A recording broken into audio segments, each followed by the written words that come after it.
Good evening, everyone, and welcome to another episode of Do Respite Programming. This is a chapter of Paddington Prowler. I'm your host, your storyteller, and your GM, Eric Taylor. And over there in the book, in our fancy new set layout, which will be our set layout going forward, Sam, I need you to turn your camera off and on again.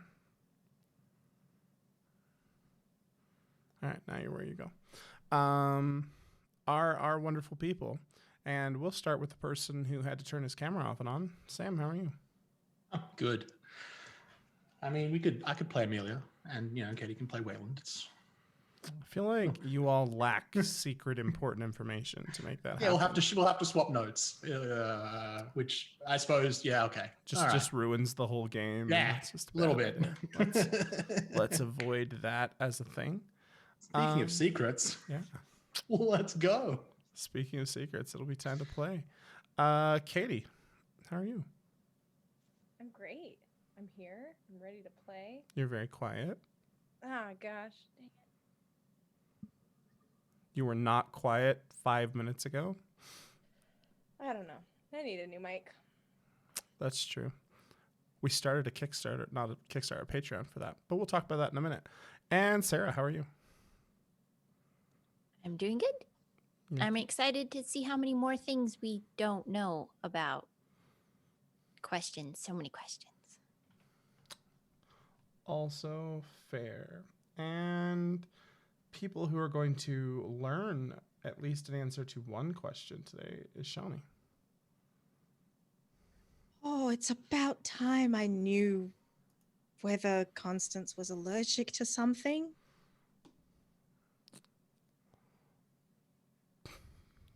Okay. On that note, we're going to do a quick channel. Sorry, we're changing around a little bit of how the channel will work from here on out. And I should have done something before I introduced the players. So now we're going to do it really quick. And then going forward, maybe I'll do it in the right order. But we're going to do a little bit of channel housekeeping. So we just had Storyteller Studio. Tonight's Paddington Prowler. Wednesday night, Eternium Gate is back. So we had to do some retooling, some adjustments, but Eternium Gate is back. There will be a small time rewind, but that's okay. And then Saturday at 11 p.m. Eastern is the season finale of Somerset City. And there are big things, especially if you watched that final end splash page when you saw that. So it'll be a big deal. So tune in for that.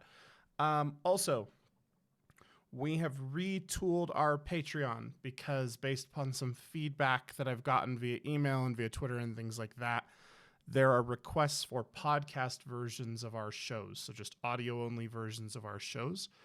However, in order to do that, there are a couple of things that we need that right now I financially can't foot.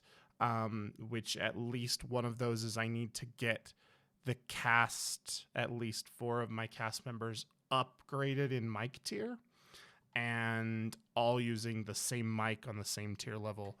And that costs a little bit of money that I don't yet have. Also, Do Respite is my job. It's what I do full time. So making some money would be great. So if you want to support us, the sub button is down below here for Twitch, or check out our Patreon because there are some benefits over there from signing up there. So if you want to support us, check those places out. Last time we played this game, you discovered an airship, the Helios. That was super cool. Nora got really excited. You found out Dr. Jack had been back in the castle, but then you bypassed that and just left. But it's probably important that you remember that, hence why your GM's calling attention to it.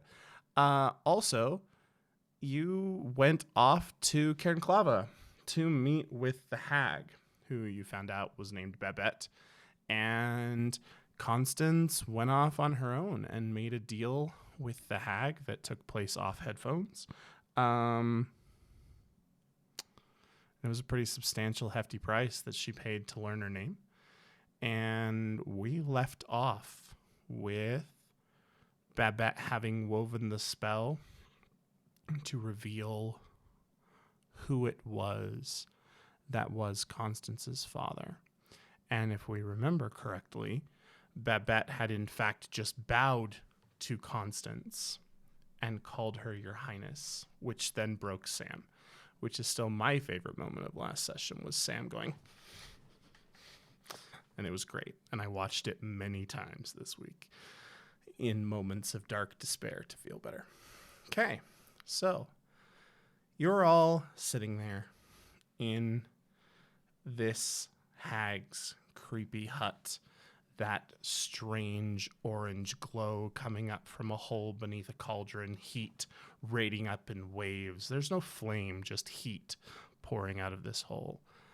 And the black cast iron cauldron still bubbles, and there is a figure carved out of goop, essentially. Haughty expression, and she has bowed to you and called you Your Highness with a cruel laugh in the background.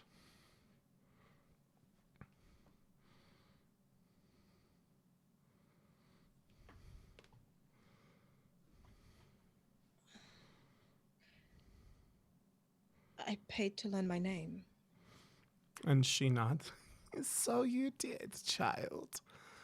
And she kind of spins her finger, and the carved goop statue thing turns around so it faces the four of you in the room. Katie and Sarah, so Nora and Amelia and Constance. The figure is... It's this very haughty, grumpy, angry-looking man. He wears a crown of, it looks like small interlocked bird bones. And there at the center of his head is just this bird beak kind of skull, like a small bird skull at the center. And he at his neck, there just hangs this kind of pendant, and you can't tell what the pendant is made out of. You can only tell that there is one because it's all carved out of green goop, right? He wears a huge flowing robe that, if you were less creeped out and terrified, you might appreciate the artistry of the fact that the goop is flowing like there was wind blowing this cape. But given the circumstances, you can be forgiven for not doing that. But Wayland, you can go ahead and give me a common knowledge roll. Let's see if you recognize this person.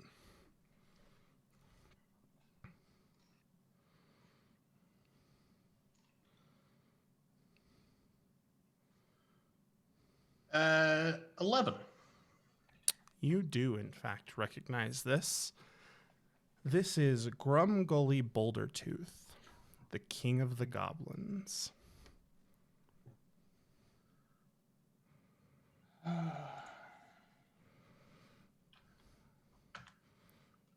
probably going to need that spelled at some point. Okay. But, But she giggles, and she says, as she looks up at Constance, "Well, Your Highness, it's not very often that I get paid visits by a goblin, much less the crown princess. This is your father, dear. Grumgully Bouldertooth, the Goblin King."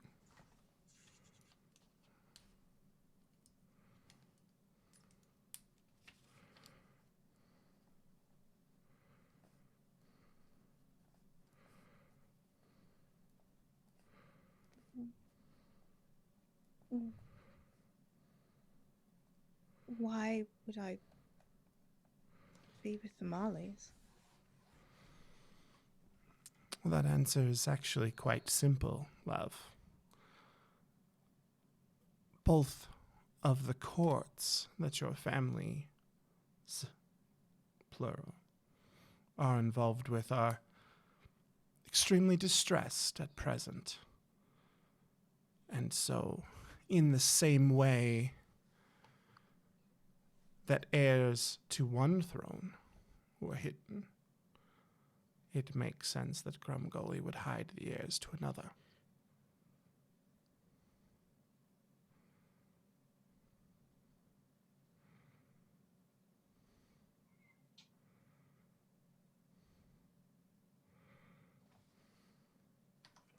I'm a goblin. Yes, dear. Though, to be clear, you're goblin royalty. That makes you different than just a regular goblin. There's a reason why you're not tiny.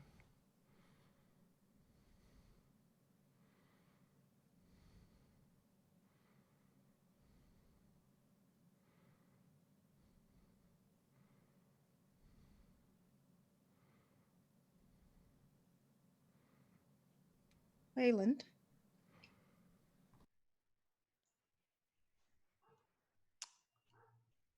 Yes.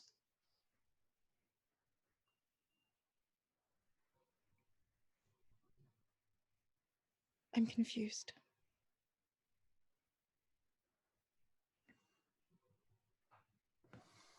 I'm confused too.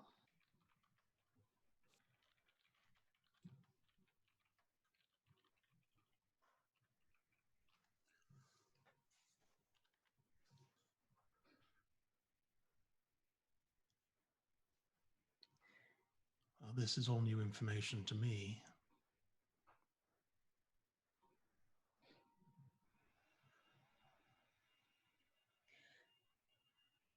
How would Father know?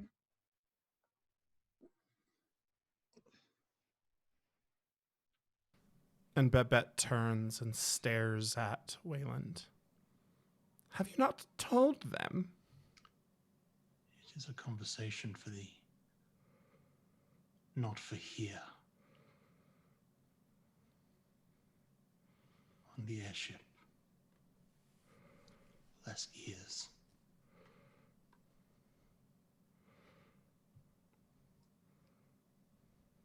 I think it's a conversation for now. No. The prodigal really son not. knows much more than he's telling you, darling. Perhaps the four of you should have a long conversation. Would you like some tea?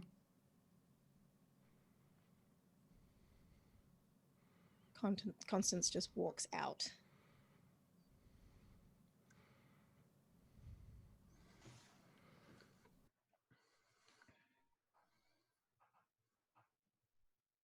Nora goes running after her.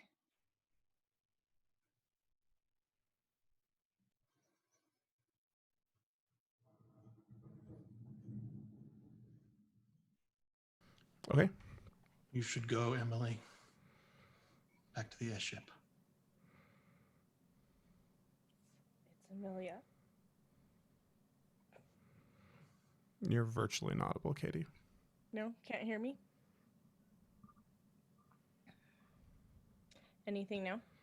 You're a little bit better. You need to move the microphone slightly, I think. Try now. Is that better? Yes. Too loud? Nope, you're Or just good. right? Okay. Sorry about that. It's all good. Amelia has been really trying super hard to hold in some laughter. So she's just gonna sit there and laugh for a few moments. Probably some things like, she's a goblin? I'm sorry. And so as you laugh, you feel a really sharp wrap across like the back of your neck, like thin, like willow switch kind of right across the back of your neck. And Wayland, you watch as Babette has walked over with her cane and just whack right across the back of Amelia's neck. That behavior is unbecoming of someone in your station, young lady. Now get out of my cabin. Fine. And as you walk out, Wayland, give me a notice roll.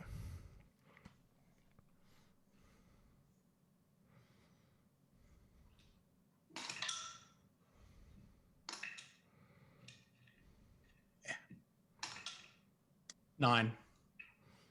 Okay. As she is turning and she kind of, very Amelia adjusts her corset and walks toward the door, Babette turns and she just wiggles her fingers in Amelia's direction. And Amelia walks out the door and leaves Wayland by himself in the hag's hut. And if you're not Wayland, you can take your headphones off. You wanted something, Princeling. I want to know what you just did to Amelia there. Oh, she's going to develop a series of carbuncles for about 3 weeks. She'll be very put out by it. They'll go away. They're not permanent. Her father would never forgive me. Her real father. Well, her real father is who we think it is, but I can't have one of her station being mad at me should she ever come into what is owed to her.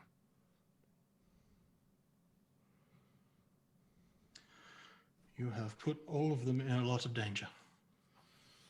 No, dear boy. You did. Many, many years ago. And in reality, their father did. Alistair's many things. But careful's not one of them. So I am learning. When he made his arrangements with Johann and with Jack, those things were.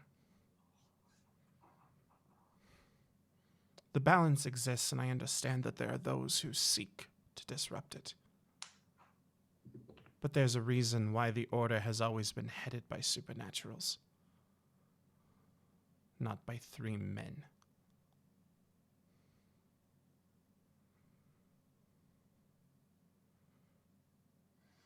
When Jack betrayed them, Johann did one thing, but Alistair did another.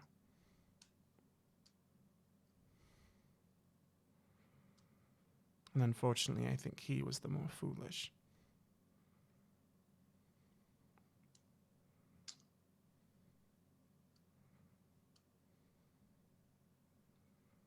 Be that as it may.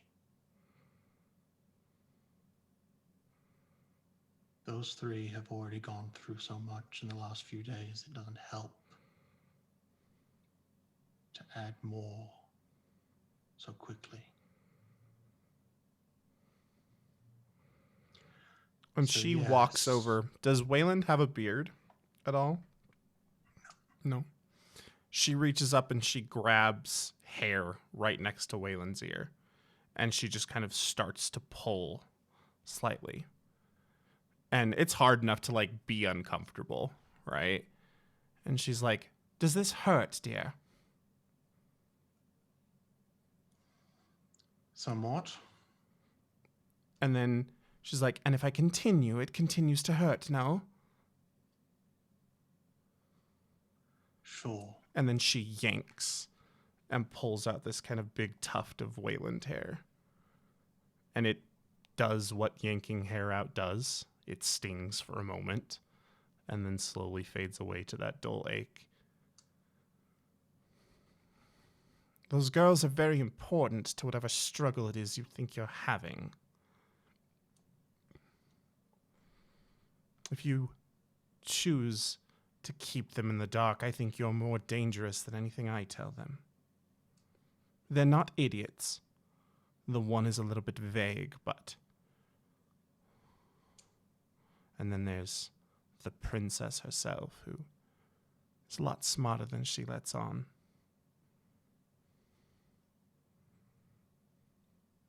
Well, that wasn't news to me.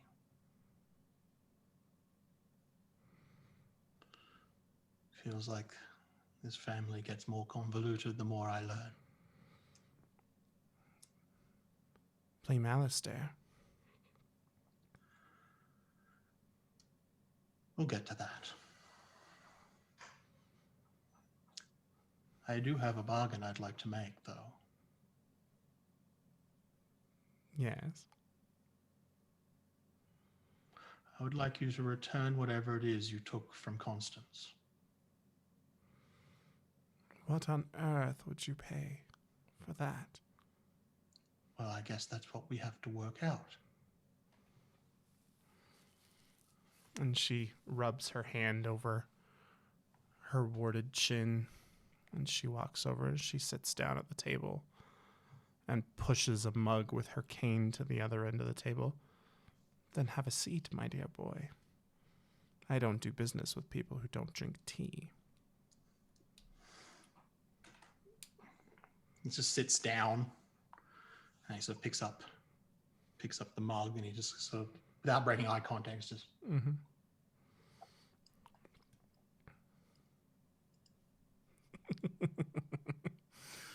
I like you, boy.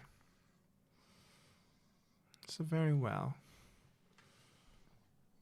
Constance gave up her chance for happiness. She's deeply in love with a young man. Her father's houndmaster's son. Wyatt, I believe is his name.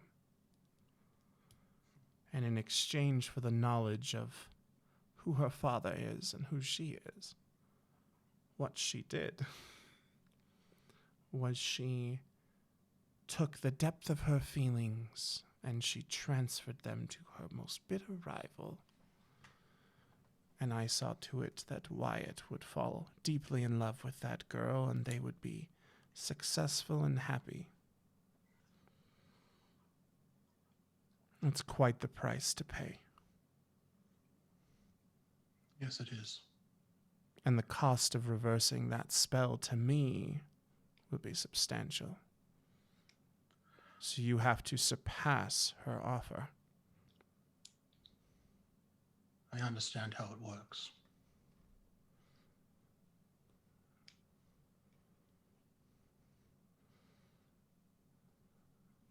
Then what's your offer, boy?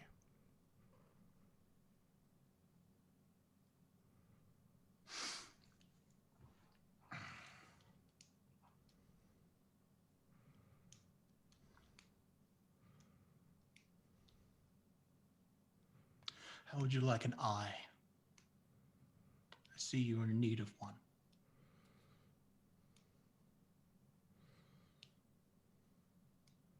Interesting.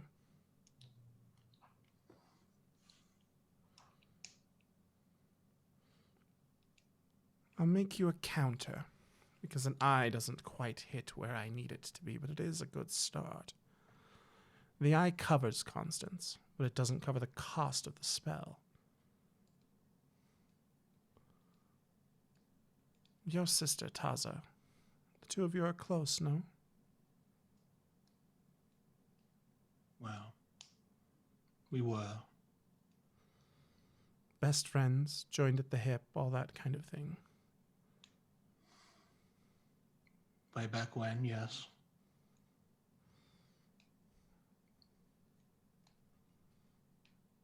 And your relationship with your other sister and your brother.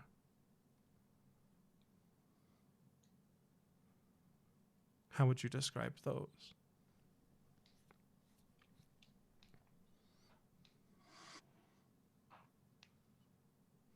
Growing up, I idolized Tiana. And I gave up everything for Terral.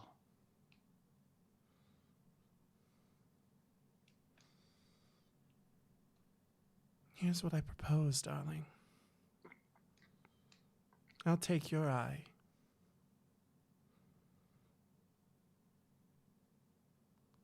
But should you ever recover your birthright? Actually, no.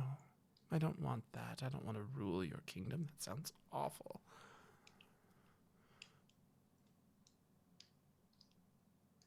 And she leans in and says, I'll tell you a secret. Your eye and I will give you a secret. One that will eat you for the rest of your days.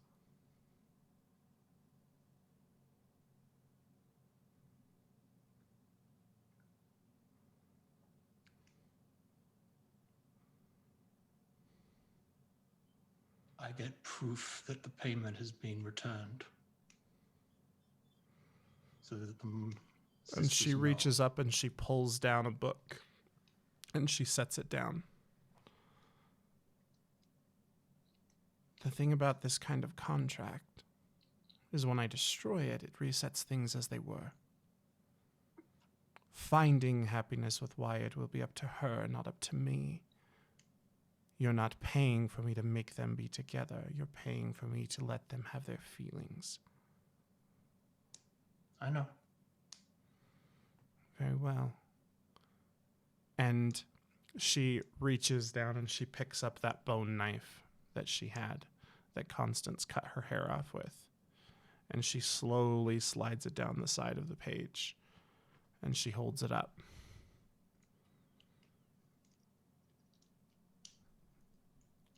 And she looks at you and says, as soon as you sign yours, this one, dear, will incinerate and be null and void.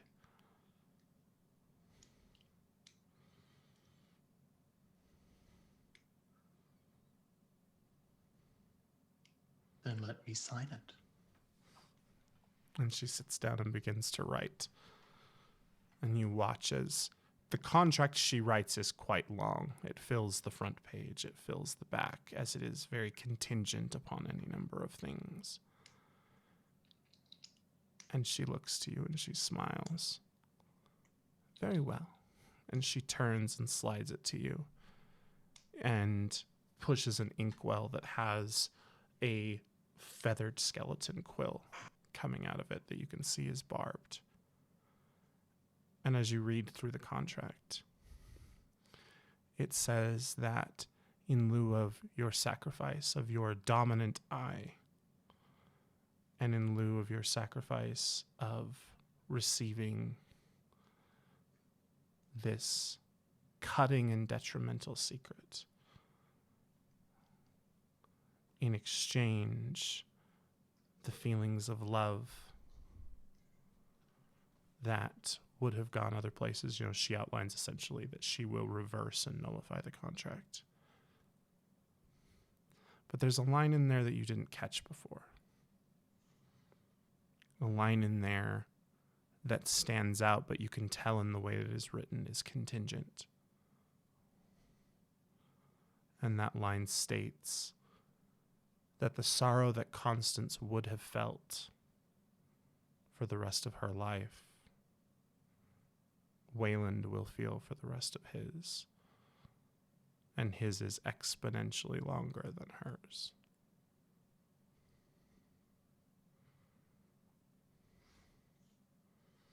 And she holds out the quill to you.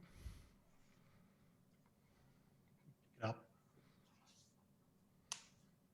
And as There's no hesitation. you grasp it, and those barbs, you feel those barbs kind of extend and bite in, and your blood slides down that quill.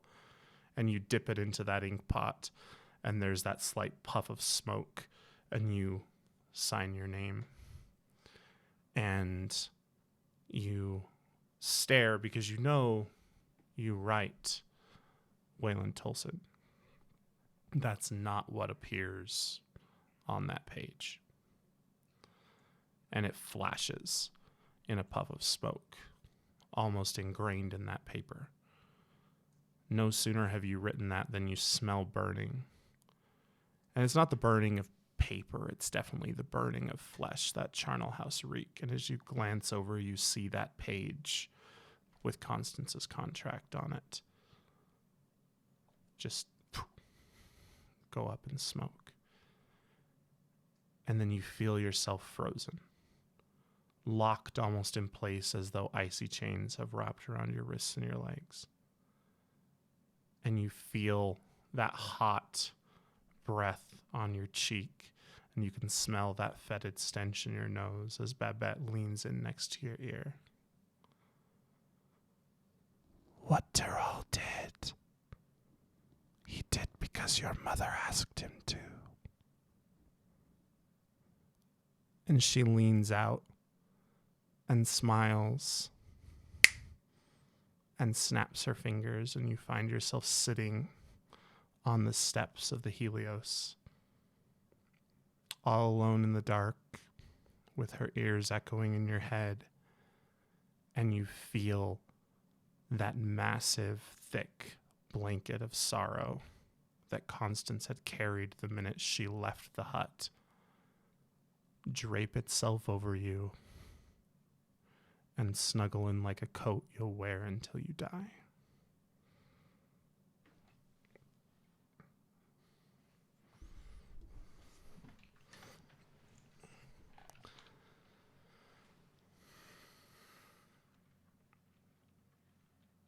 Constance, you are running wildly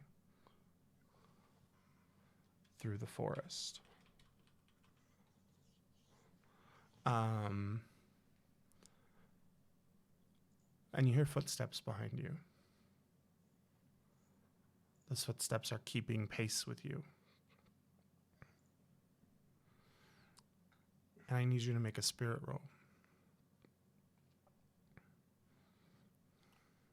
And I'm going to spend a GM Benny this early in the session to say that because of the sorrow you're feeling and the depression that's been setting in since your deal, you are making this spirit roll at a -3. It doesn't even matter. Did you roll double ones? This is I my rolled double favorite thing ones. ever. Constance, you run and you find a small rise and you leap from that rise down into the dark, tumbling through weeds and through brambles. Nora, you're right behind your sister. And as you go tearing after her as quick as your legs can carry you, you see her leap. And you watch her land in that patch of thorns and briars. And then you hear a howl split the night. Amelia, as you are escorted out of the hut and you feel this strange, you start to feel this very strange itching sensation on your neck and on your cheeks and on the area around your collarbone. But as you walk, I need you to make a spirit roll at a -4 as the howl splits the night.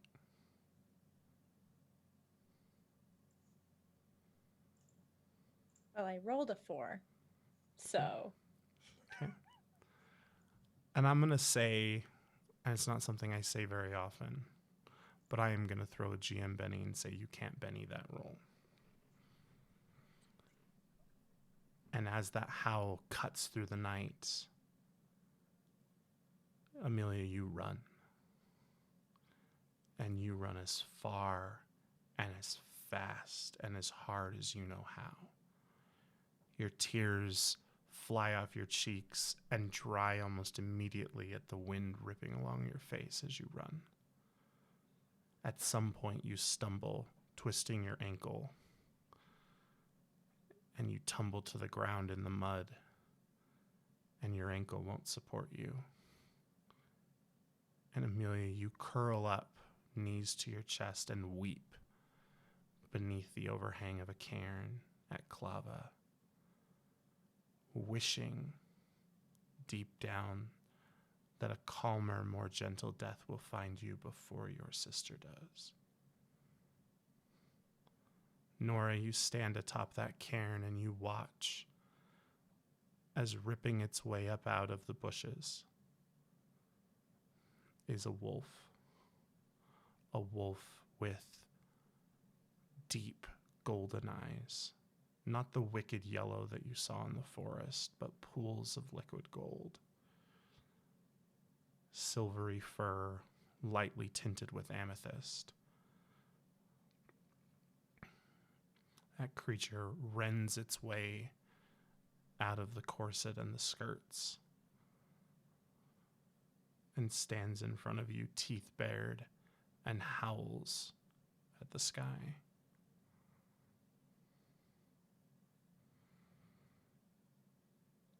And Constance the wolf, You lock eyes with the girl who up until an hour ago, not even an hour, moments ago, was your sister by blood.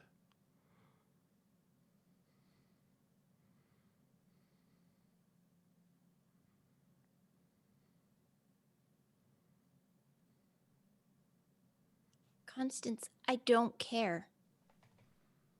I don't care if you're a wolf. I don't care if you're a goblin. I don't care if that old hag said you were a hippopotamus. You are my sister, and you will always be my sister.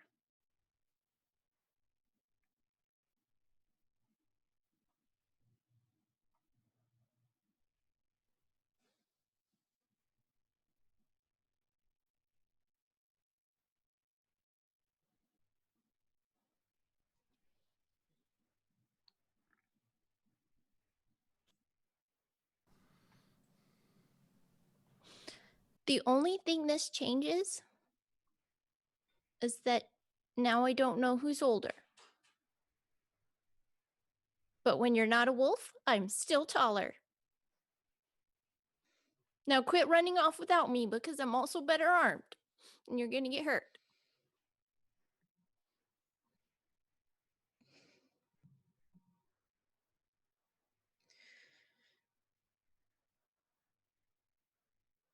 Constance sits down and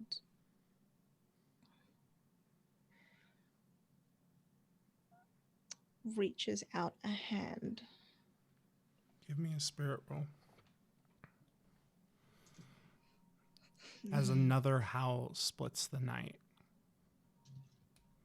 This one not from Constance's lips. Okay.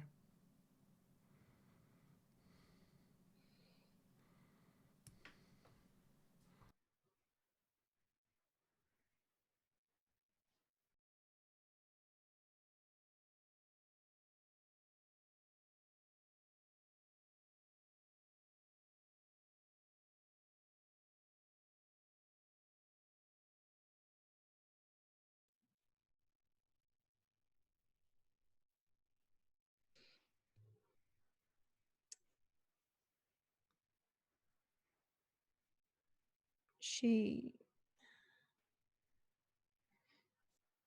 takes Nora's hand, but really slowly and not sure if can do or should do. So very slowly.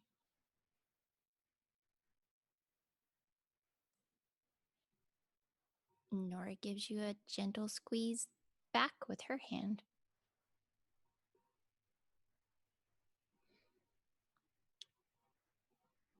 Where is the howl coming from? The direction? Everywhere. Oh, that's not good. Um,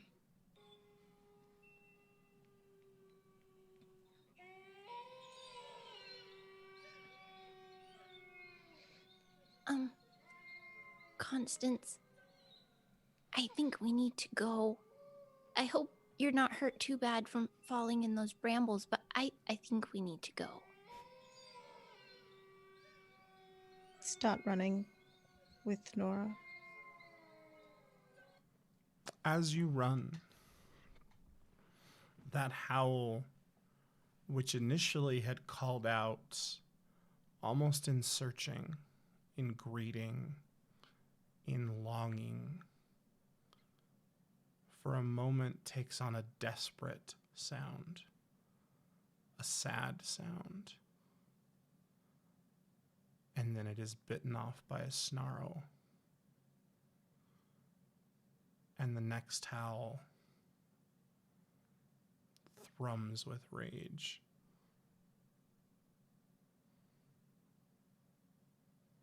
And then fades away.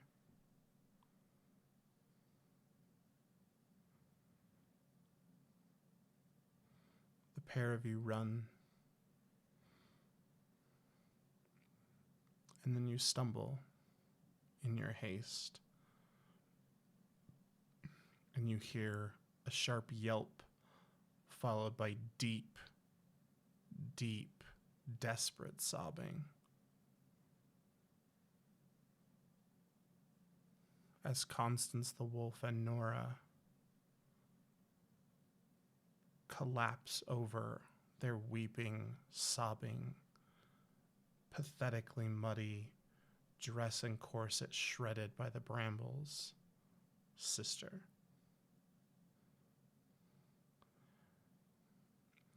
Amelia is lying there in the fetal position, legs pulled up, head buried between her knees, weeping like an infant. Constance lets go of Nora's hand and keeps running. Okay.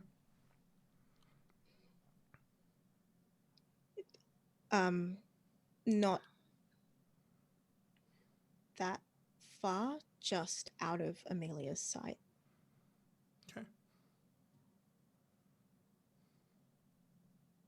And Nora reaches down to shake Amelia's shoulder. We have to go. Come on, are you hurt? Where? We need to go. We need to go now. We need to get back to the airship. She just keeps crying and is fairly unresponsive.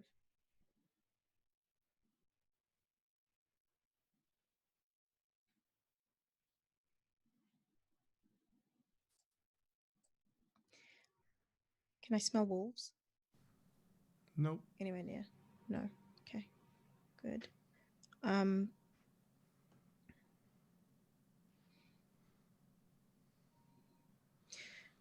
Give me a notice roll, Shawnee.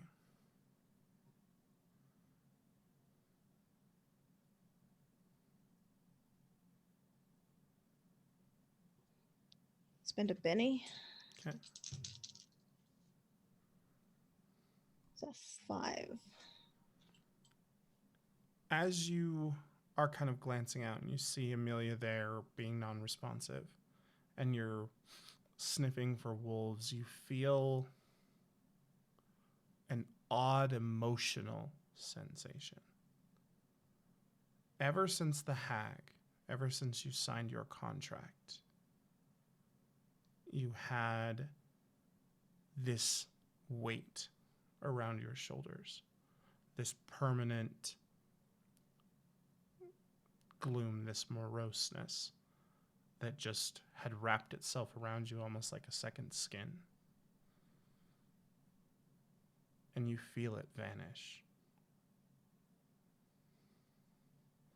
You physically feel that weight fade away.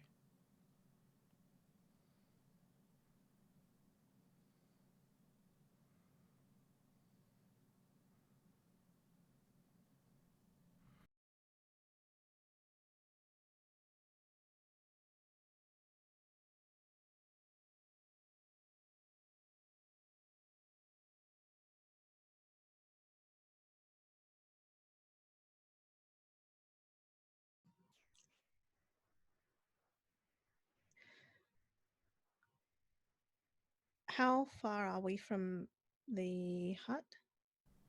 You have absolutely no idea. I have absolutely no idea. The hill? No. You can look. I'd like to look. There are a number of hills around you, No. none of which have an orange glow coming from the top of them. And I can hear Amelia just sobbing.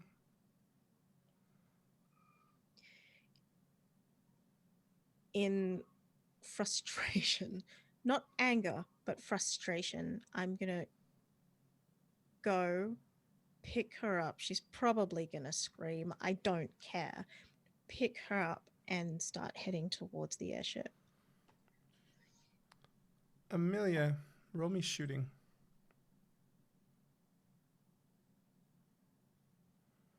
I'm going to say you add a +2.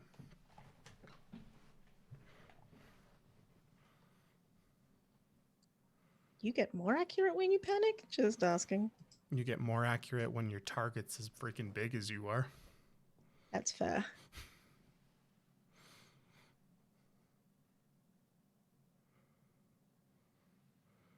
It's okay. You want to explode on the shot, not the damage. Okay, well, that's good. 10. Yep. Roll your damage and add a d6 from the raise.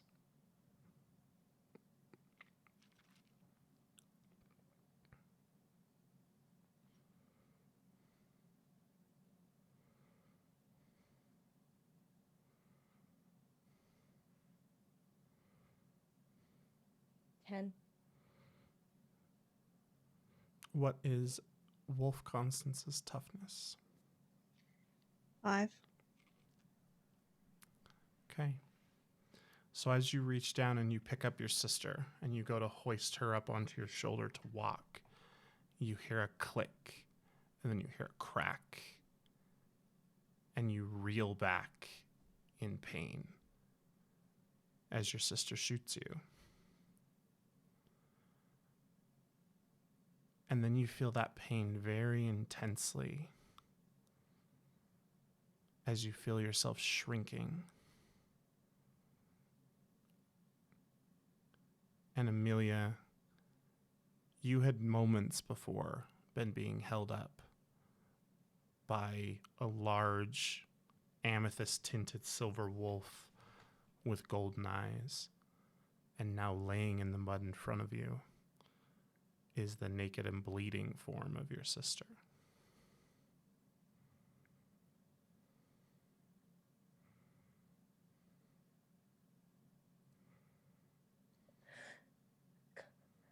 Constance.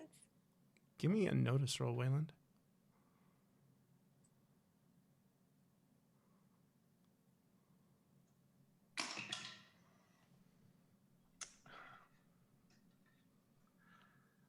I'm going to spend a Benny. Okay. Yeah, it's not much better. 4. You hear a crack of gunfire somewhere to the north of your position.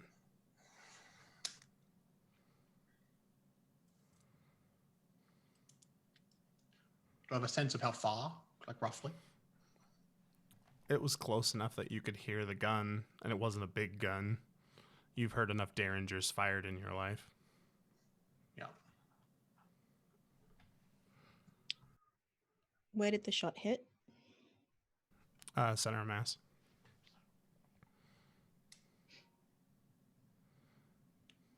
Nora is frantically digging through her satchel to get her potions out. Okay. I think I pulled myself off the ground and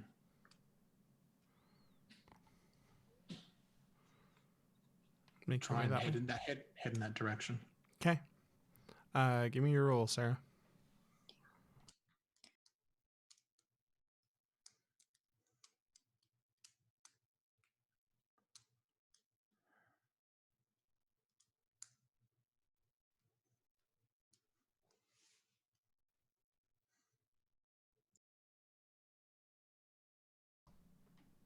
Okay, I bennied the 3 that I got and got an 11. Okay. So you walk up and you shove one of those potion bottles up to Constance's mouth and pour. And some of it goes down her chin and dribbles as she is very clearly in shock. What's scary is we're just going to say for plot appropriate reasons, that Nora's hat has a small little kind of twisty light thing on it. And so you got close because it's 3 in the freaking morning. And you twist your little lamp and you lean in. And you see that wound it's kind of, it's very much center of mass, like right below the sternum, kind of through, intestinal gut kind of space. Has black necrotic tissue all around it. And you, because you rolled an 11, you do manage to beat the penalty that's imposed by this. But as you shove some of it, you just kind of instinctively pour a bunch over that wound. And it does manage to seal. When you look at the bullets, because you have had a fair amount of experience with bullets, this isn't a lead bullet, it's not a lead ball. This is a strangely deep blue colored metal. Something you don't recognize.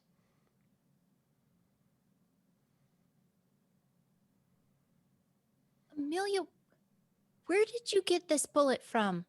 What have you done?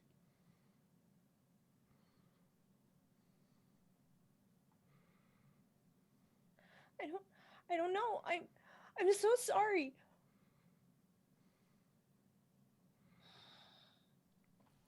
It does take care of your wound, though, Shawnee. She did roll high enough.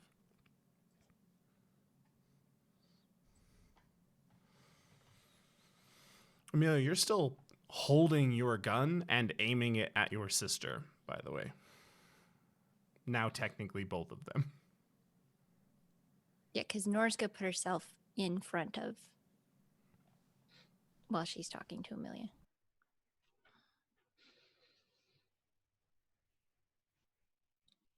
Put it away. Constance is our sister.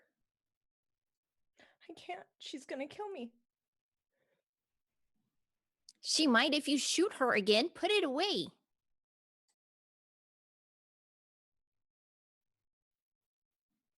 No. Nora, I'm going to come put it away for you. Nora, she's going to kill me. She's our sister. Thing wants me dead.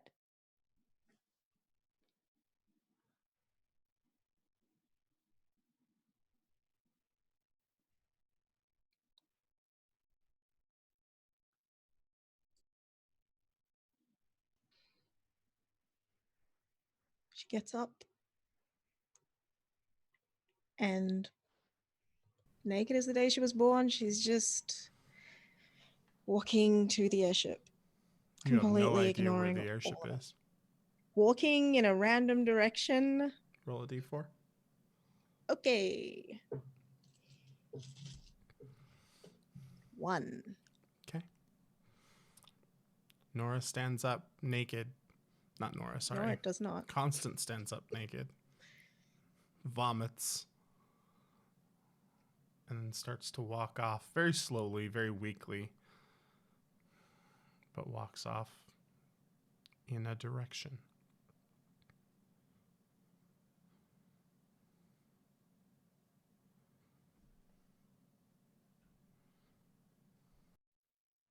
Amelia, put the gun away. She grabs Amelia's other hand and yanks at her and starts walking towards Constance. You two have to stay together. How can I keep an eye on you if you keep separating? I can't keep you both safe. Give me a Put the spirit gun roll, away. Amelia.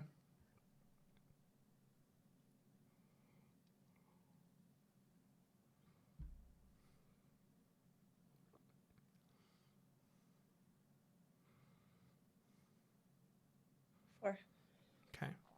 You do manage to resist the urge to shoot the individual who just grabbed your hand, but only barely. I think too she doesn't quite put the gun away, maybe kind of tucks it behind her, but is still very much holding on to it. Okay. And you start to get tugged off in the one direction, but not by one direction.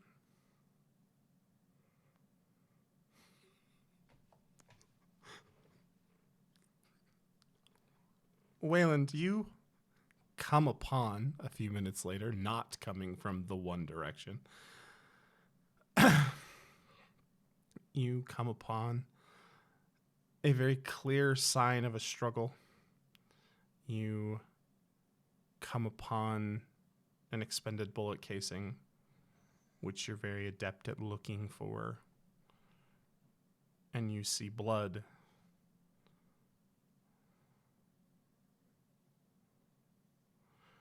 But possibly the most disturbing thing is the tracks coming from one of the directions are definitely lupine.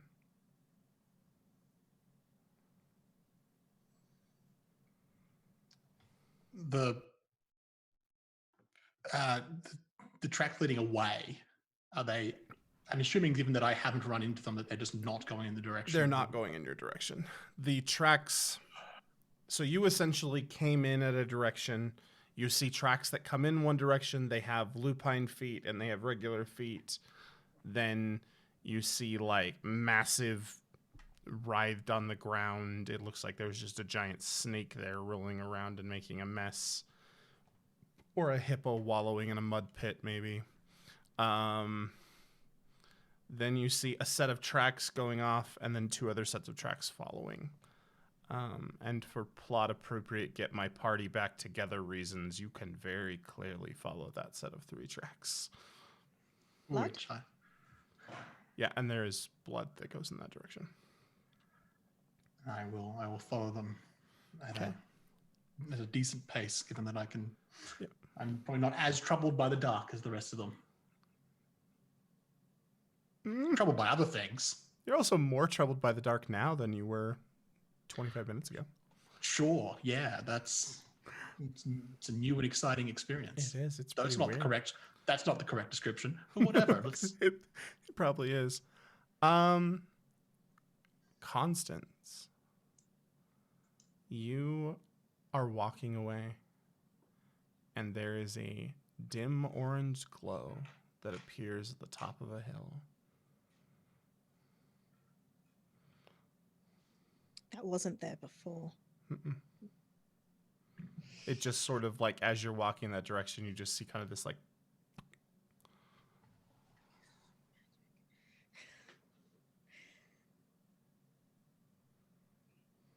Head to it. Okay. The hag's hut sitting at the top of the hill, and the door is wide open.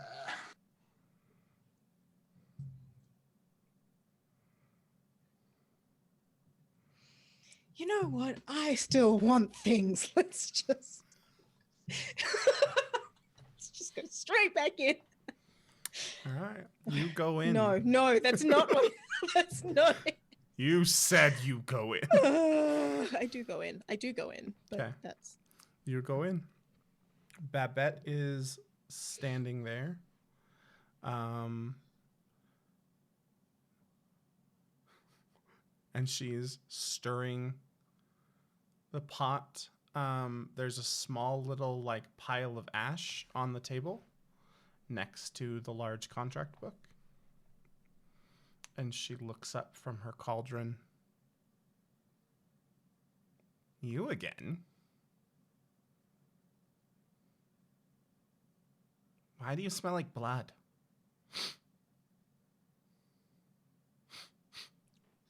And then she like sniffs and she takes 3 steps back from you.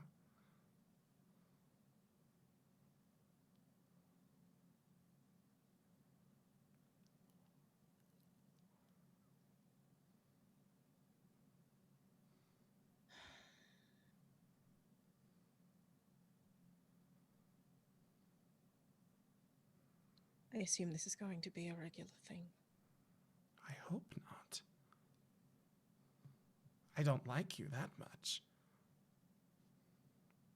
I meant people backing away. Maybe. And she walks up to the cauldron and kind of gets a little bit closer. And she sort of leans up. Give me a notice roll, please.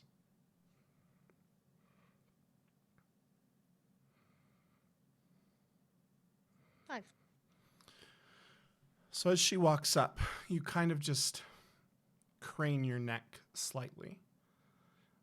Just curiosity taking over for a moment. Mostly because the last time you saw this pot, it was deep, viscous, glowy green, and now it's not. It's this weird kind of shimmery, silvery black. But more importantly, there's a face in it. It's a highly attractive but very severe face with crystal white hair. And as she looks up at it, she waves her hand and says, "We'll have to talk another time, darling, but I'm glad you're back." And she waves her hand over it. And you hear an accent that you've only heard maybe once or twice in your life. An accent that you recognize as distinctly American. Now I understand. We can talk later, Babette. And the green glow reemerges across the cauldron. And she looks up and says, "So what is it that I can do for you this time?"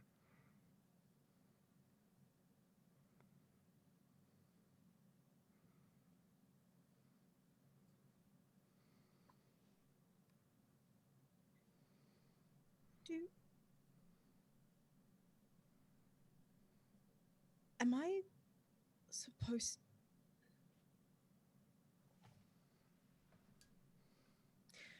When I made that deal with you, Yes.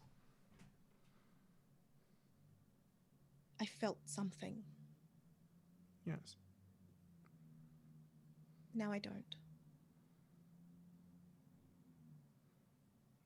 Yes. Why? Have you ever owed someone something?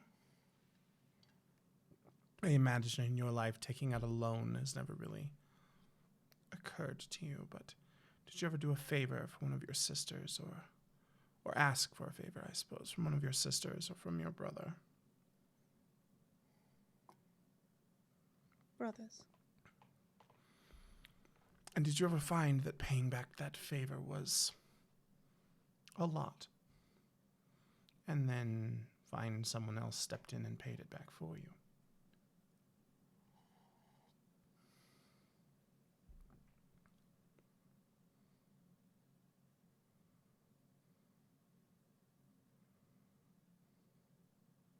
Who?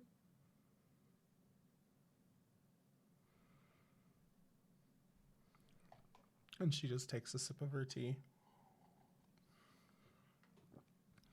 Someone else bought your debt, darling.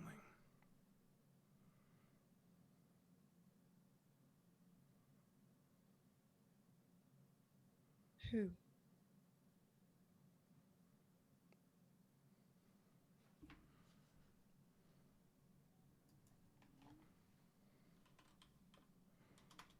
Hello and thank you, Total Party Chill, for the raid.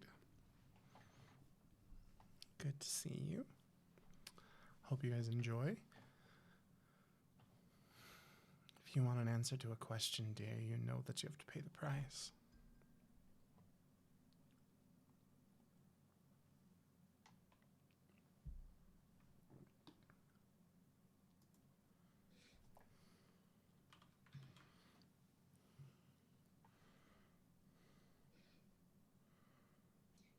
Can you find out what I am? Yes.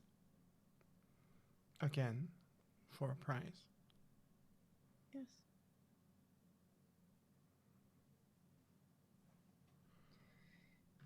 Do you know where there's an airship? Yes. For a price. Everything's for a price, darling. I do nothing for free. Amelia and Nora, you are following the tracks of your sister and see a glowing orange beacon at the top of the hill.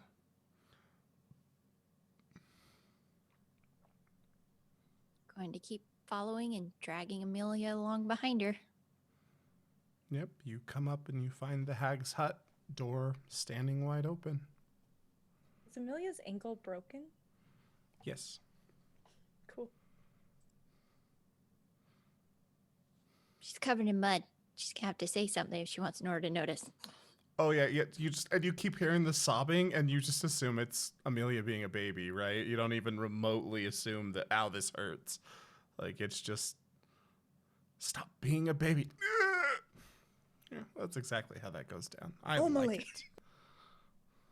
And probably chewing her out for shooting Constance. How could you do a thing like that to our sister? Like the whole way. Mm-hmm. And Amelia's just sobbing incoherently and not making a whole lot of sense at this point.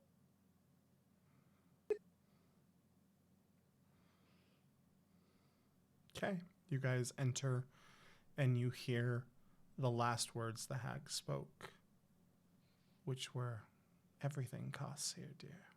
Everything has a price."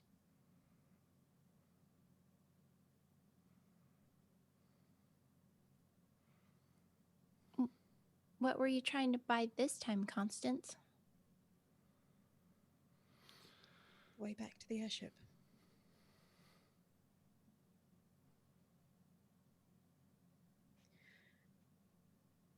She turns to the hag.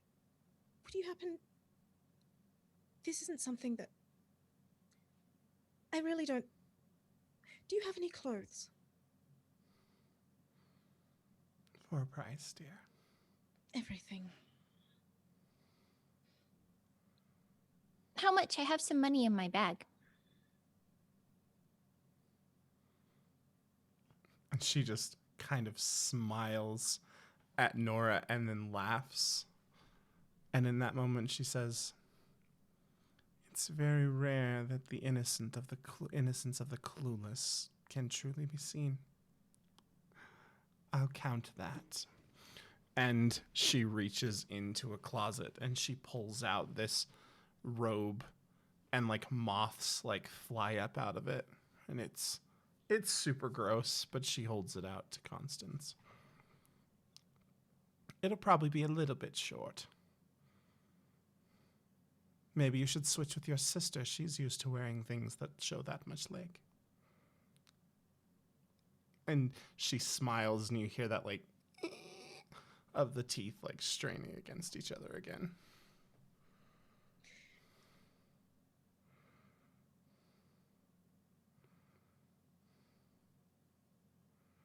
Did Amelia come into the hut? Mm-hmm. She's still holding a gun. You haven't looked at her yet, so you don't know. Also, it's behind her back.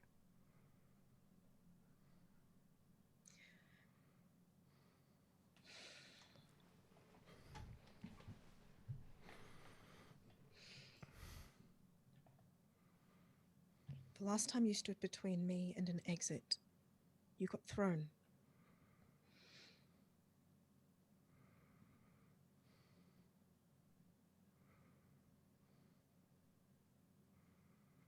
I imagine, has Nora sat her down on the floor? Or is she still holding Amelia? You're both standing there in like, you're not in the doorway, but you're near the door. Amelia frantically tries to shove her way out of the door and probably steps on her broken ankle and then screams and collapses to the ground. Loud. It is that scream, Wayland, that draws you to the hag's hut. As you make your way up and you see one sister halfway in, halfway out on the ramp screaming. You hear probably Nora's very scolding voice. But then you hear the hag laughing maniacally.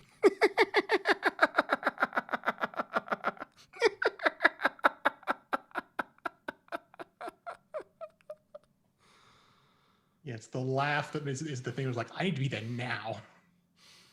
If she's happy, that's not okay. Yep. So you go up the ramp, you like step over Amelia.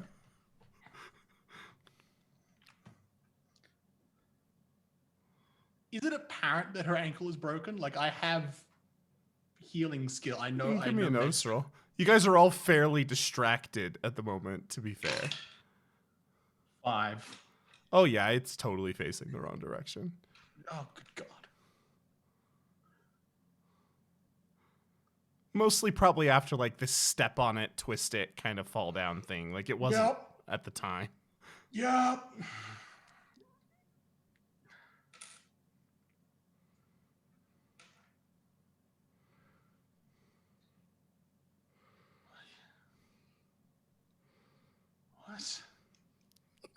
Constance puts on the robe.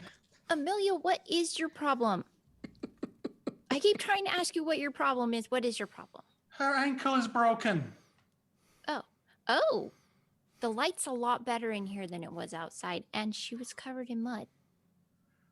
Just a second, I have something I can fix it. It's okay. She goes digging in her satchel for another potion. It's been more than an hour. Really? We walked around for that long? You didn't notice for that long? I was a little distraught. She shot Constance. Shot Constance. She shot Constance, Wayland. She shot her with a blue bullet. They did bad things. What is this blue bullet? I don't like it. Wait, does blue bullet mean anything to me? Nope. But at that statement, the hag appears directly next to Nora and glares down at Amelia. And that staff is aiming down toward Amelia. And you just see a blaze of fire appearing at the end. Where did you get it? I don't know. I've always had it. Not the gun, you idiot. The bullets. The gun doesn't matter. I don't know. It's been the first time I've used it or had to use it in months.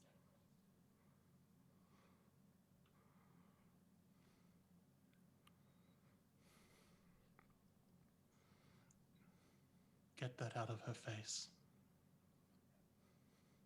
What are the bullets? She retracts the staff. And she snaps her fingers. And the four of you find yourselves standing on the bridge of the airship. Except Amelia, who is also still on the floor.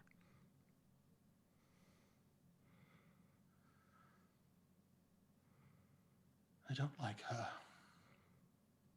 Is there some form of like infirmary? Mhm. I will pick up Amelia and we're going to go to the infirmary. Okay. As you appeared, Ishmael, spins around in the chair. Captain Nora? Yes. A bit- Yes, Ishmael. How did you get here?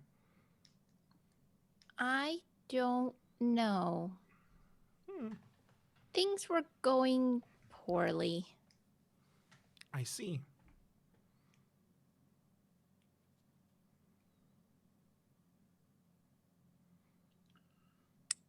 I'm not entirely sure where we should go next either. All right. I guess that depends. Constance, if you are still wish to join the order.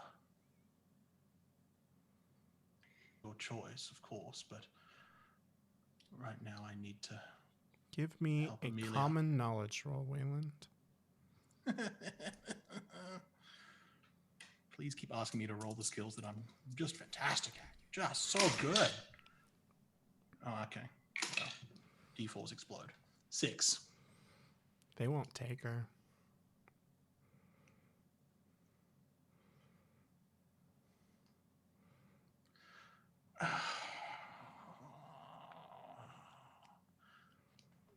What part of who she is stops that?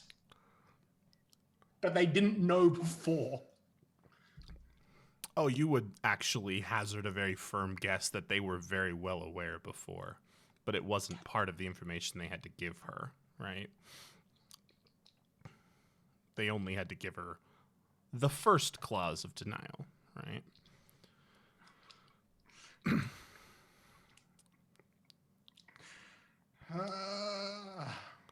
The Goblin Kingdom is not a recognized section of either the normal world or the otter world.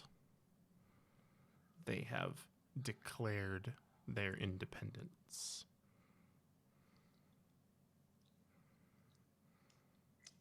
Well, given that, I probably would have phrased the first part differently.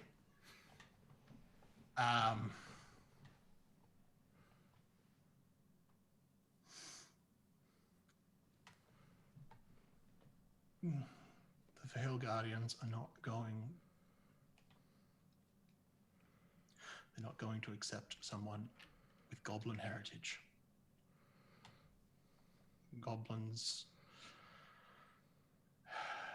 keep themselves separate from both sides of the veil, and so are not allowed. We can't get her to sign the contract even if we wanted to.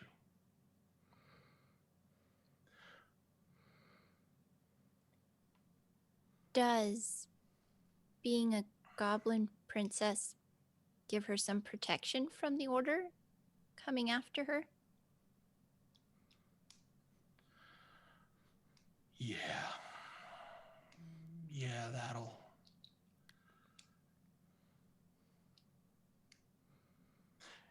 It's sort of. They keep themselves apart from everything. And. Well, everyone else returns the favor. So why am I hidden? I don't know. But we're probably going to have a conversation that's not going to be amazingly fun for anyone.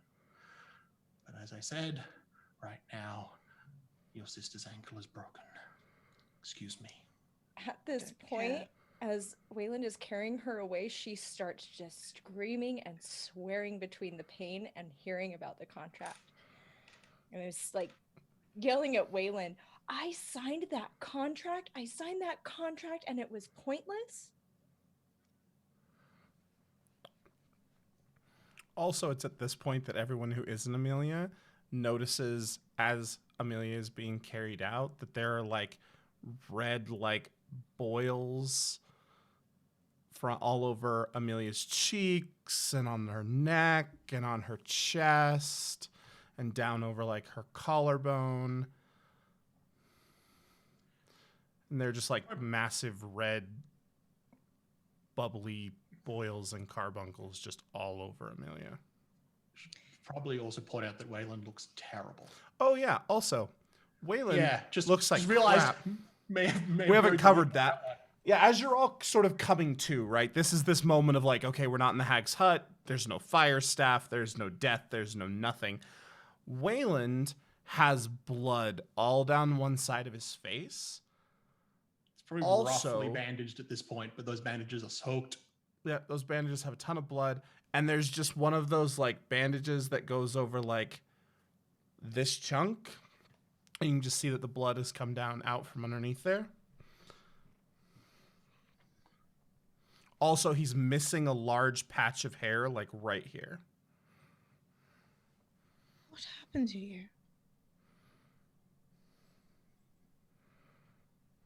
Just leaves. Yep, makes his way down to the infirmary. You're able to She follows. follows. You're able to painfully set Amelia's ankle. Amelia screams more. Amelia, you will temporarily have the one-legged hindrance for a few sessions. Probably several sessions.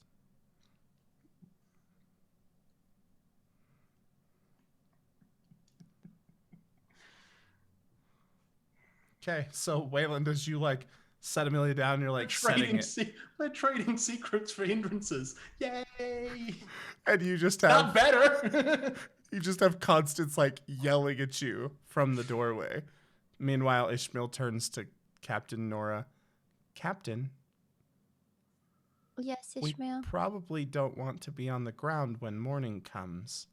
Where would you like me to fly?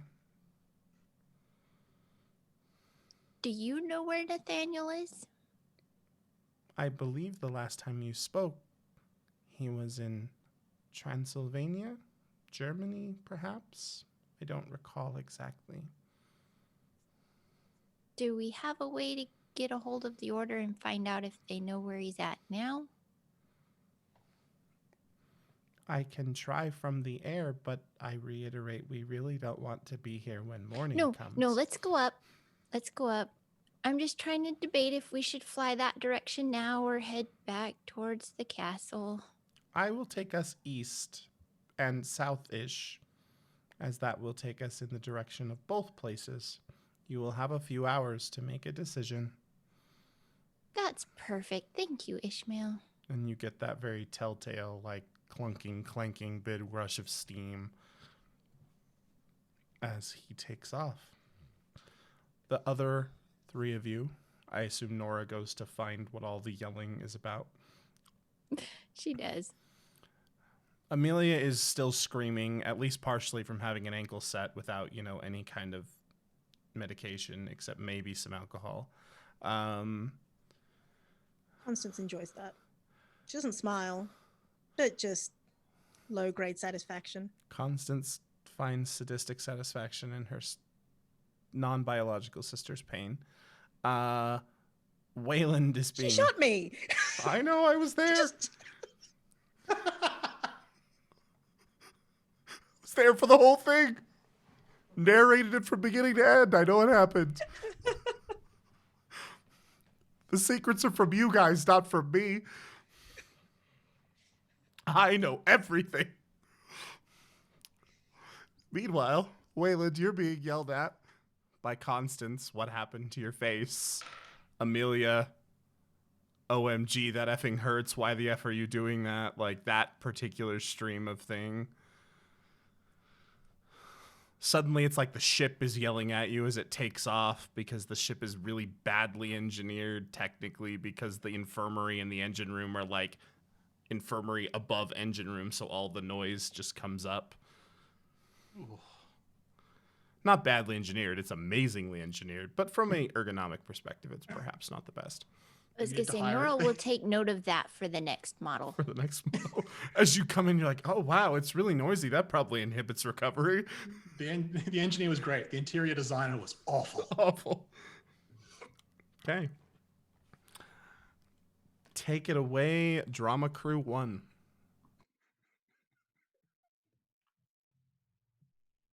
As now is my opportunity to sit back and eat popcorn while you all yell at each other. Wayland, upon setting the ankle,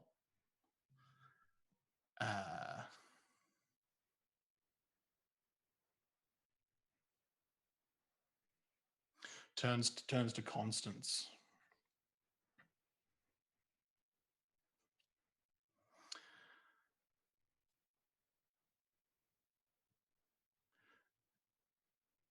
You're not going to beat this thing by giving up the parts of you that make you you.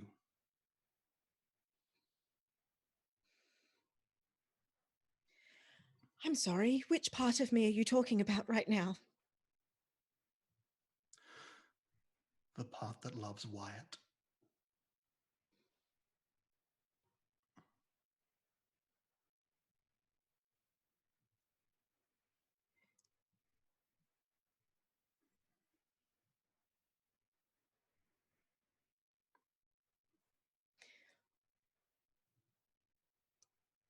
What did you do? If you give up the things that make the fight worthwhile, you stop fighting. If you stop fighting, if you give up, what happens to you? What happens to Nora? What happens to Amelia?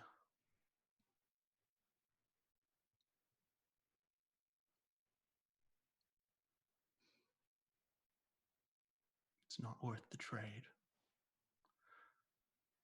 So I made another one.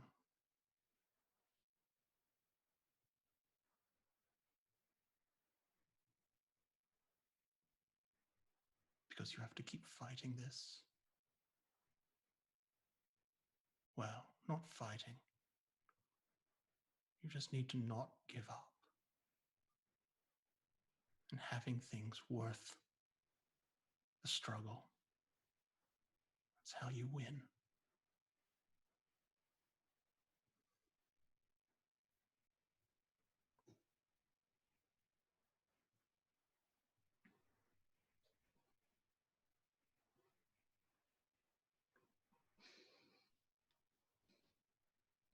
What did you do? I made her give it back. Everything she took from you, she gave it back.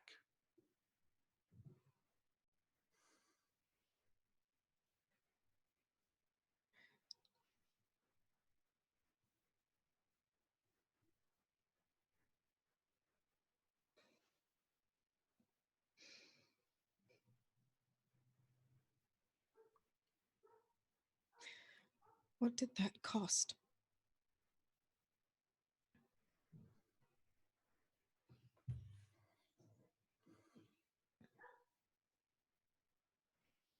Nothing I couldn't spare.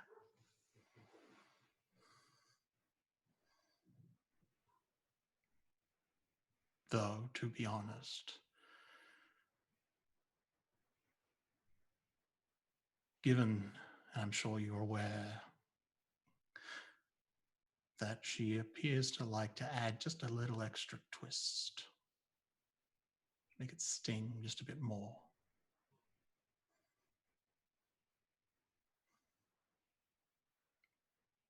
Well, she added a bit more. She didn't take anything, she gave me more, just to make it hurt. Like I said, nothing I couldn't spare.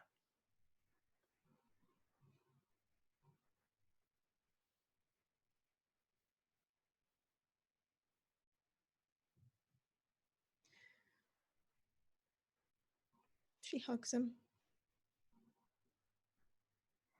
I mean, he hugs her back. As they're hugging, he sort of whispers, "Why, it's a good choice. I'm impressed. He's a good man." As you touch Constance, and as where that wound had happened comes in contact with Wyatt, sorry, not with Wyatt, with Wayland, it burns. It's in the bullet wound. Mm-hmm.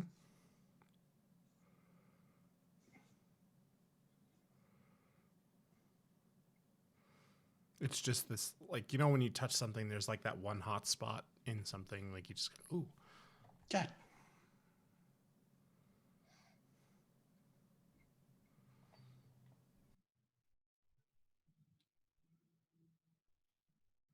Do you have the bullet still? Yeah, Nora does. I think I need to see it. You mean this one? God. Ha! Hey, it's Oh! blue. And you're blue when you're not looking like human you. Is that important? Gosh, I hope not. Is it like an elf bullet? Do elves Is it- make bullets?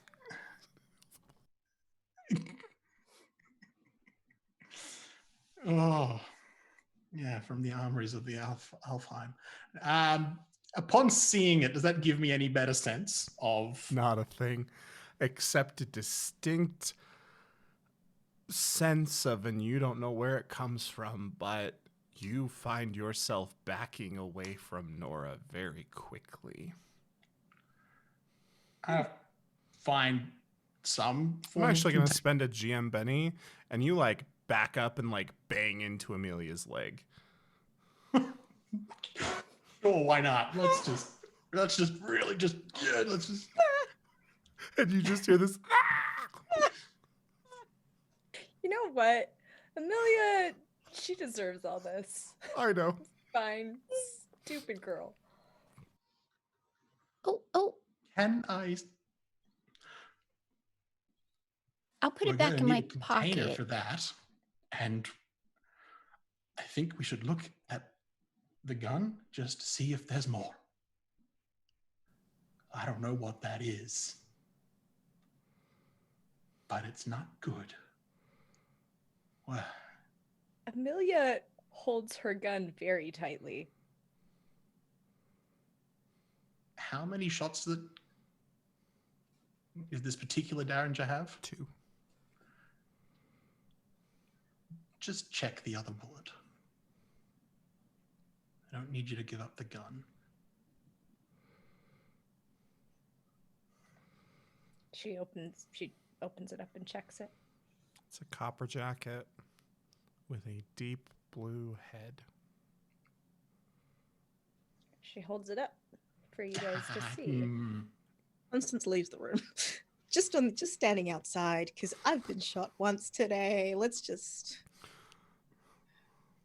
It's like hiding behind a bulkhead, forgetting that this entire place is essentially just like chain link fence. Well, It's a minor obstruction at best. Paranoia is only paranoia until something's actually trying to kill you. through I have gritted never teeth. seen anything like that, and I have never reacted to anything.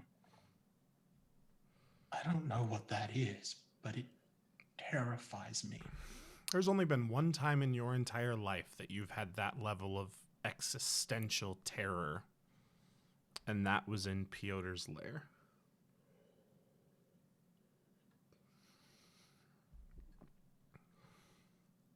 Amelia, where did you get that?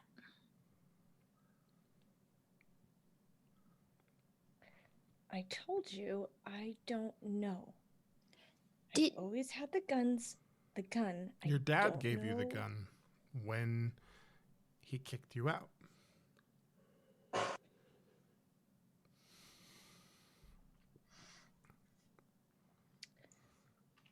Father gave it to me when he told me to leave.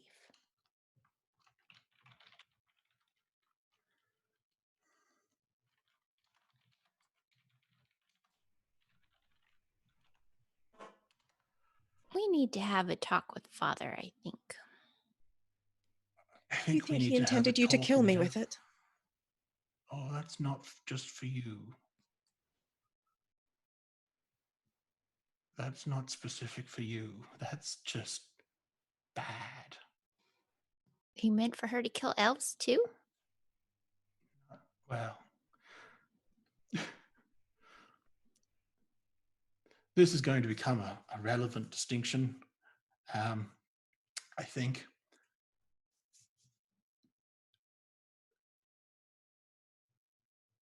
alpha, not elf. It's a human misconception, and I didn't think it would matter. Except that it probably now matters. What I think is that whatever that is specifically targeted to the odd world in general. But that doesn't make sense either. So I don't know what that is.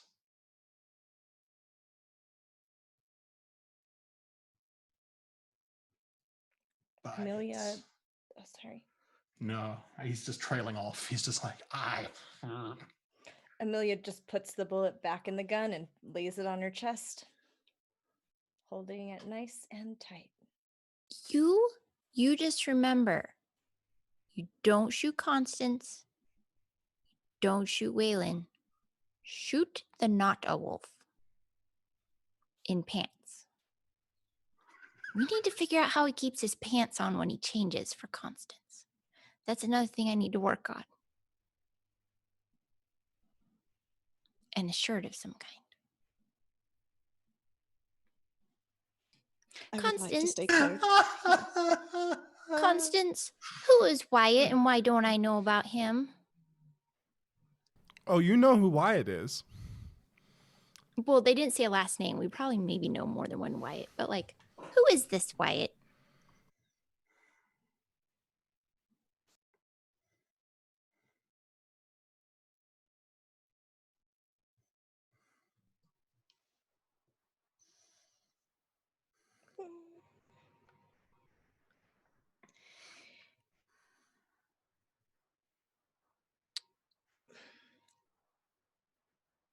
You know the houndsman? Mm-hmm. You know his son? Kind of. I don't go hunting very often.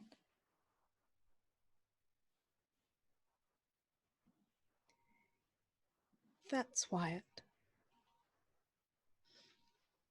But it sounded like this Wyatt was important to you. Why is he important to you? You don't go hunting very often either.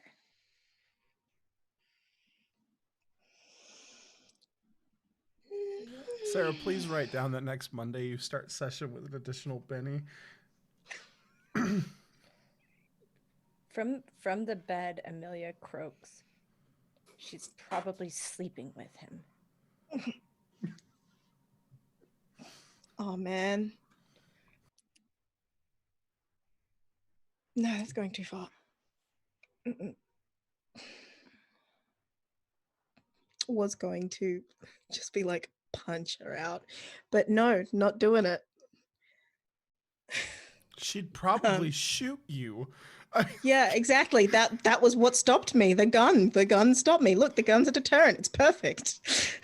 It is, yeah, Does it what is it's supposed to do. one of their prime purposes, yes. Oh, yep.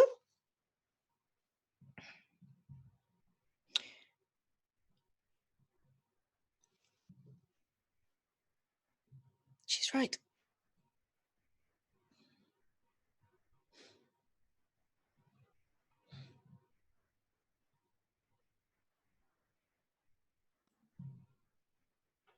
Okay. So he is important to you. How come you didn't tell me? I thought we told each other stuff. I thought we were like best friends and sisters.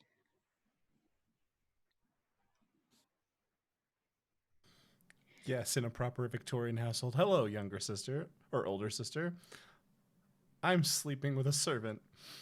Well, she could have said she was in love with somebody. She didn't necessarily have to tell her everything. You think Nora would have stopped?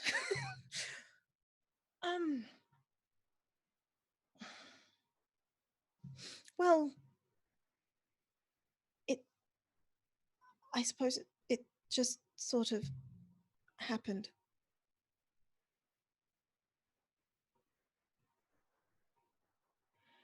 It happened, and then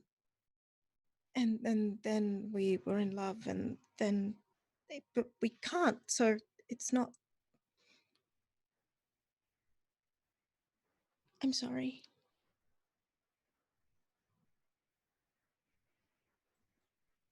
Okay. I'm gonna go back and talk to Ishmael.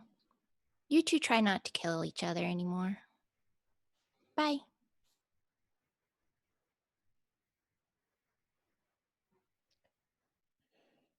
Still clutching the gun, Amelia looks at Constance. I thought I told you not to worry about what anyone else thinks.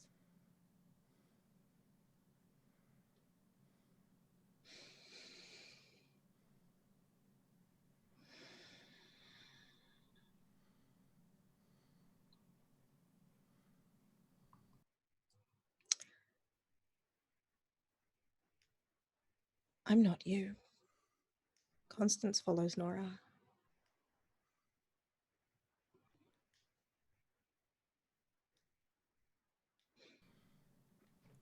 Nora, wait. Yes.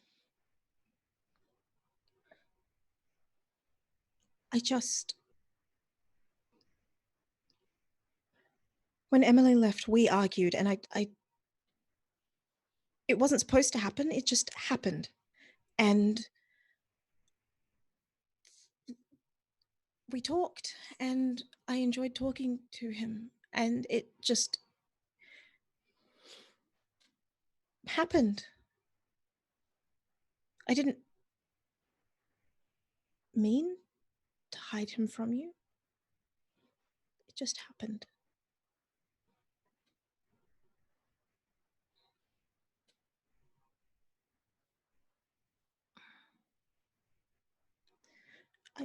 we just. I just. You have all your gadgets. And that's wonderful. But I'm just me.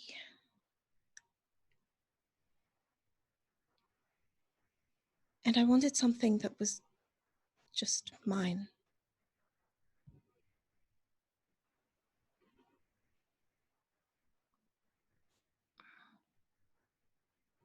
I don't think I completely understand. I share all my gadgets with you and tell you all about them. And you didn't have to hide him. I don't care that he's the houndsman's son. Half the time, I don't even understand the rules of why things have to be done the way they are. All those social rules. I know. Before now, a lot of things, but before now, I thought Father would care. And so, and I know his would.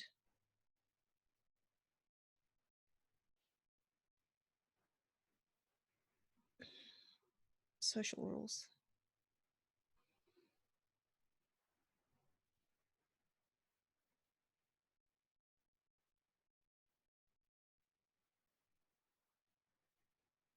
I'm sorry.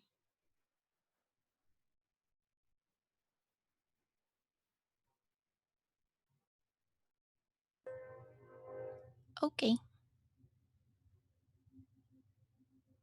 Okay. And she gives her a hug.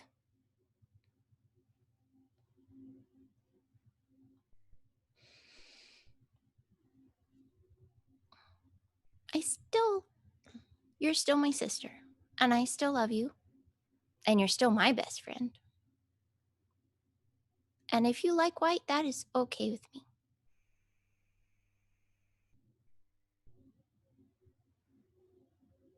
I'm glad.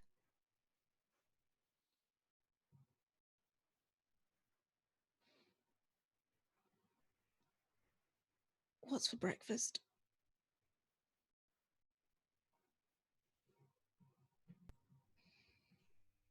I don't know.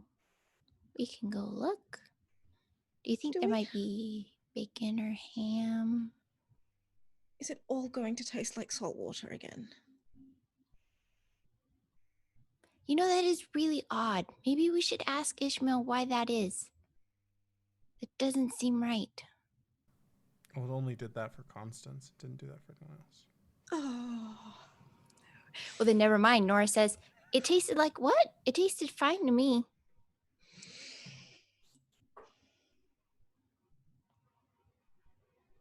I don't know.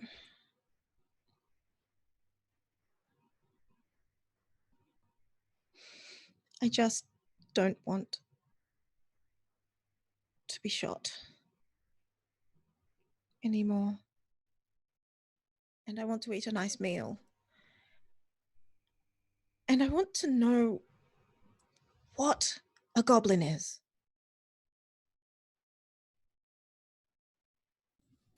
You, apparently. They're a lot prettier than I thought they would be.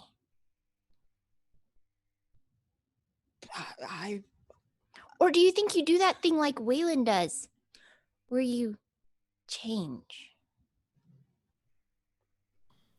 And on that dawning realization, we're going to pan away from Constance and Nora as they make their way toward the galley. Wayland and Amelia, you are in the infirmary. Constance and Nora, please take your headphones off. Oh my.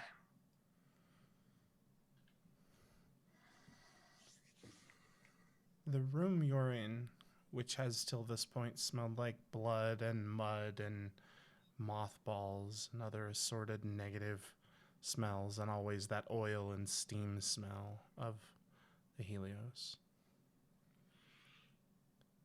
That scent is all gone, replaced by the clean,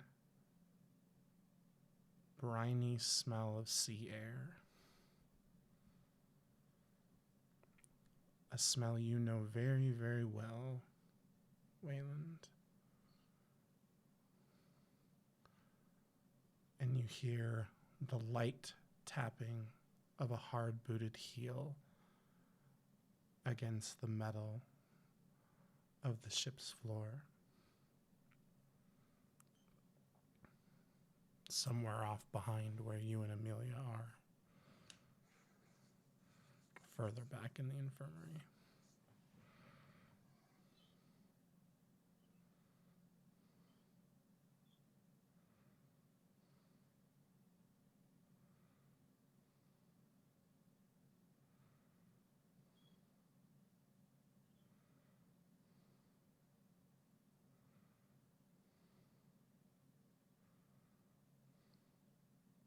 Are we still? You're Like still very on- much on the ship in the infirmary. Yep. The air is just filled with that clean, briny smell of the sea.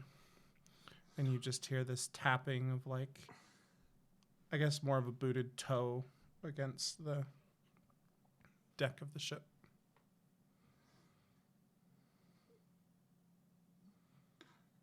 Do we have a rough idea of like direction wise? Yeah, it's in the infirmary with you. Like, you're near the front. There's like a couple of beds, and it's just further in the back. Can we see anything Yeah, or if you- anyone? Yeah, if you turn back there, you I mean, yeah, you turn to your left. look Amelia towards turns the to your right. sound. Yeah, I thought you were literally intentionally ignoring it. That's why I didn't continue. So I thought it was coming from outside. I was waiting for something to come in. Oh no, there. You turn and you look back. There's 3 beds in the infirmary, and sitting there on one of them, tapping her elegantly booted, shapely long leg, is Taza, and she's twiddling her melancholy thistle between her fingers, and she looks over at the two of you.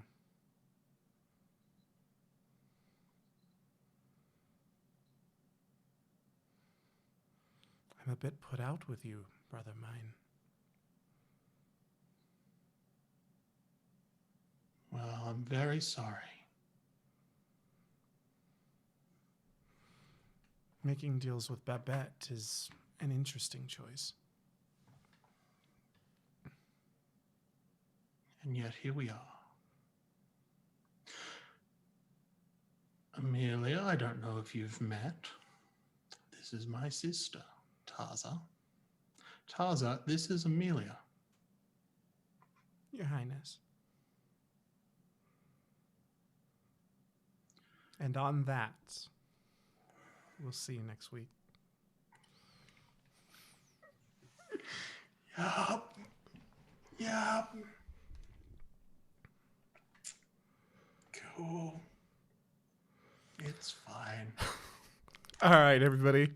Thanks so much for joining us for tonight's Paddington Prowler. I've been your storyteller, your GM, and your host, Eric Taylor. And I'm going to do the quick run through of other things on Due Respite, then we're going to jump over to outros. First things first, check out our Patreon. We've received a lot of feedback that people want us to be a podcast, so you can just listen to it kind of wherever on the go. In order to do that, we need to fund a couple of microphone upgrades for some people. And Due Respite's what I do for a living. So if you want to check out our Patreon, it's a great way to support us. So please do so, patreon.com/Due Respite. Other than that, you can find us back here on Wednesday. Eternium Gate is back, and people are really excited for that.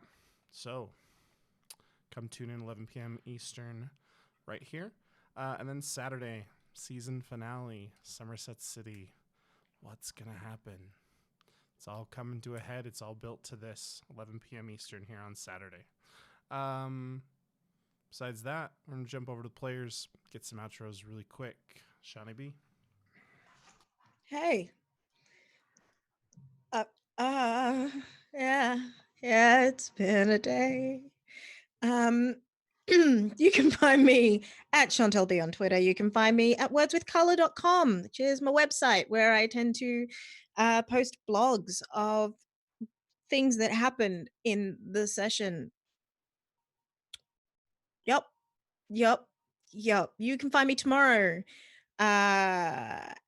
technically today at 2 p.m. Eastern playing Cleanup Crew with Scraticus. You can find me back for everything that happens on this channel, so be here. That's it. Katie. Well, I had a great time, and Amelia got everything she deserved. So Well, she probably didn't even get everything she deserved, just some of it. There's That's still true. more. She got something. she got a little bit of what she deserved. Put the gun down and then she'll get the rest. It's fine. Just keep putting the gun down. Nap. Sarah. Hey, that was fun. Only now I have even more. All my notes are just like, what about this? What about that? What about this thing? And then I'm like, Sarah, know that this person is probably hurt and Nora should be healing them, but they won't tell me they're hurt. And Nora probably doesn't. I'm just gonna have to sit here and not help them. It's hard. Consequences, yeah. And then we have Sam. Yeah, I'm sort of, as I mentioned previously, it's mostly just like, what secrets are we going to reveal and then learn there's still more today? And now we get to replace them with hindrances, which is a trade you can make, apparently. I'm Sam. You can find me on Twitter at _RealSammyP. I'm a voice actor and a performer. You can hear me in the now complete radio drama style show Town Called Prodigal on the Penny Peep Show. I think they've also now just put out their next show, which I'm not a part of, but it's still fantastic. So I recommend listening to all of that. I also am on Unlawful Disorder, which is currently on sort of a brief hiatus after we finished our prologue, I guess, and we're now making a couple of rejigging a few things. So keep an eye out for news in regards to that. Chantel's involved in that as well. I don't know if you can tell from her excitement. I don't know. I don't think when I point down that's actually helpful. I think she's actually up there for you. Yep, up to your left. Well, you're right. Anyway, all right. Well, again, thanks for joining us. One last thing, however. Shelter in Play is a thing that's being put out in association with Child's Play and Extra Life. It is a charity that is featuring a whole bunch of family-friendly and youth-friendly games that is currently on sale. The package is $10, and it's $175 worth of games from 17 different contributors, and all of the proceeds go to benefit Child's Play and Extra Life for kids. So put that into the Google, check it out, maybe spend a little bit of money. I think it's probably the best of these bundles I've ever seen. Yeah, it's crazy. Fantastic. Yeah, and it is one of the things, and it is, and it was something our friend B-Bar sent over and asked us to support, and I fully support it myself, so definitely go check it out. But anyway, thanks so much for the raid once again, Total Party Chill, and for the new followers, welcome to Do Respite. We hope we'll see you again. But until next time, I've been Eric Taylor, and on behalf of my wonderful cast, Shawnee B, Katie, Sarah, and Sam, good night, good luck. Stay safe, stay healthy. Please stay home. See y'all next week. Bye, everybody.